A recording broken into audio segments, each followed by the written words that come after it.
just wanted to take a minute to tell you a little thing that I experienced this past weekend. As most of you know, or some of you may know, that I started my channel when I got back into wargaming, which was in April of this year, which is 2022. And I was heavily into wargaming from about 75, 76 till the early 80s, about 83 or so. And then I ended up selling up all my games because I couldn't find opponents relatively easy from where I lived. So after getting back in, I attended Weekend at the Warehouse at GMT. And that was a lot of fun. I mean, I really enjoyed that. Spent a lot of way too much money, but very enjoyable.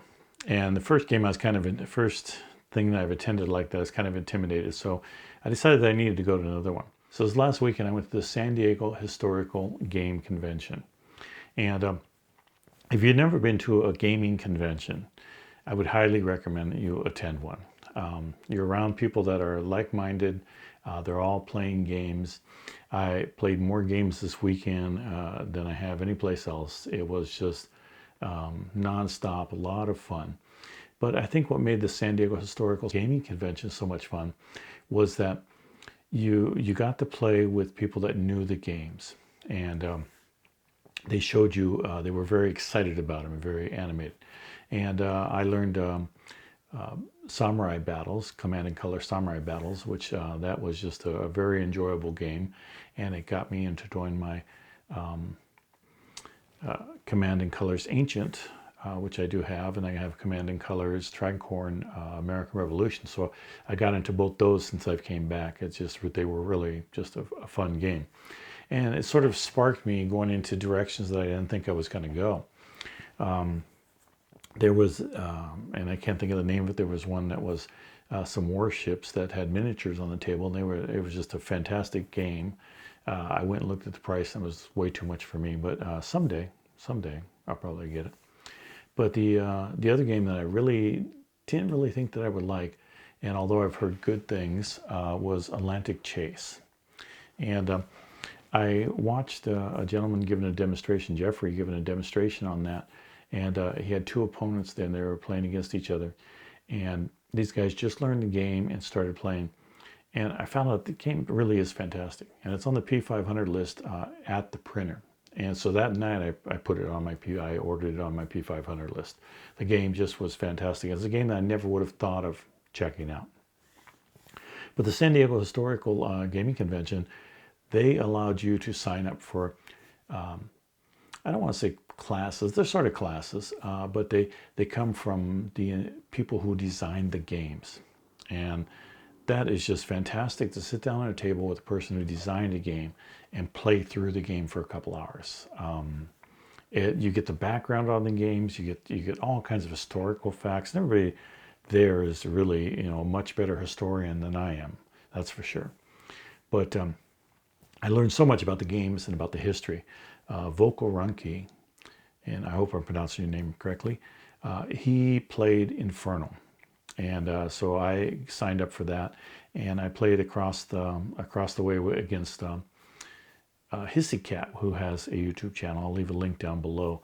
But when we both got done, we realized that was really a fantastic, fun game to play. And all of his Levy campaign games, I knew were good, and I have one of them, and I have another one coming from GMT, which I just got on their 50% off sale.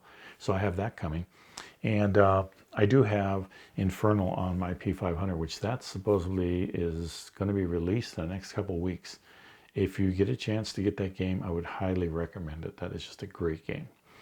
But listening to Voka talk about the background, and what was happening when you made this move, it was the siege, and these guys are out there and what they're doing and how they're foraging, and you can't completely surround the castle unless you bring another person down. And it was just really fantastic to get all that in, to him to talk about each aspect of the game with historical background and facts.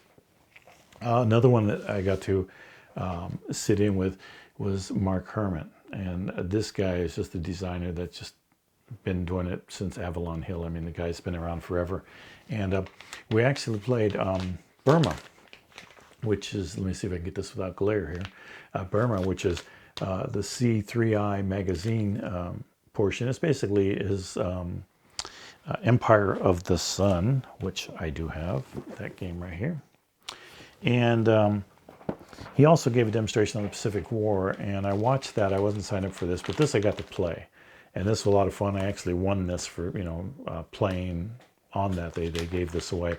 So that's kind of nice. But unfortunately, this led to me buying, 3 more of these C3I magazines here. And I've never really thought about getting the C3I because I never played any of those games. But after playing a couple there, I knew that, they're really good games. And another designer from C3I that I got to play with was Trevor Bender. And he had this game that he played, and I watched it for a little bit. But then I got to play his newest release, and that's going to be in the next C3I magazine. And I'm really feel bad that I don't know the name of that, but it is a North African campaign game, and a lot of fun. It's not an overly complicated game, but definitely a lot of fun. And the person we played for about 2 hours, and it was just really, really good.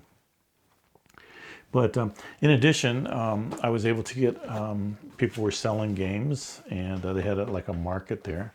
And I was able to get on to Richmond, which is an old Avalon Hill Gettysburg game, or a Civil War game, and one that I wanted. And then here from MMP is Grant Takes Command, which I think was also an Avalon Hill game, but I'm not sure of that. So I know it's I got volume 6 and volume 7 of the Great Campaigns of the American Civil War. So I got these for a really good price, and they're in great shape. The person, that I purchased them off, of course, the gamer, and he takes care of them. So it's nice to get games there. And there were a lot of games like that. They had raffles. In the raffle, I actually won Holland 44, which is not available. It's a great game. I already have it in my collection. I actually purchased this. But this brand new game here is soon to be talked about on my channel. So you may want to stay tuned for that, or subscribe to make sure that you get a chance at maybe learning about this game and what's going to happen with this brand new copy that I have here that's not available right now. But overall, I think it was a great experience for me as a gamer. It propelled me into directions that I didn't think I would go as a gamer, and got to meet a lot of nice people, and I'm going to be able to get some games going. Met some local people actually that aren't too far from me that I can go down and play games with. So it really is a plus to go to any of these. So if you ever get a chance to attend any type of gaming convention, even a local one that's close to you, I would highly, highly recommend that. And don't be afraid to go to them or be intimidated. It actually is just a fantastic time. So I just wanted to get you updated as to what I did there, and hopefully that helps out. Please do like and subscribe to the channel. Like I said, you want to find out what's going to happen with this soon. Thanks for watching this one. Take care.